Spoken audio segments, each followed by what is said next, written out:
பெற்றோர்கள் கவனத்திற்கு.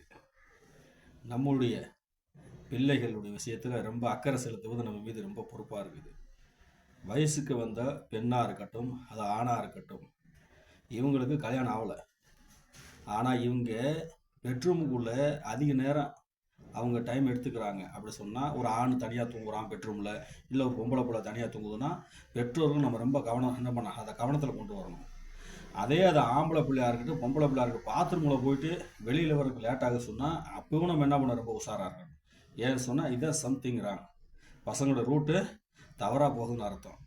ஒரு பொம்பளை பிள்ளை வயசுக்கு வந்த பிள்ளை ஒரு வீட்டில் இருக்குது சொன்னால் அந்த பிள்ளை அது தாயோட தான் இருக்கணும். அது தாய் பெட்ரூமில் இருக்குன்னா அந்த பிள்ளை பெட்ரூமில் இருக்க தவறு இல்லை. ஆனால் அதே பிள்ளை தனியாக தூங்குது சொன்னால், தனியாக இருக்குது அந்த பெட்ரூமில் கதாசாத்திரிக்கு சொன்னால் நம்ம சிந்திக்கணும். அதே மாதிரி ஒரு வயசுக்கு வந்த பையன் தன்னுடைய தகப்பனோட கண்ட்ரோலில் தான் இருக்கணும்.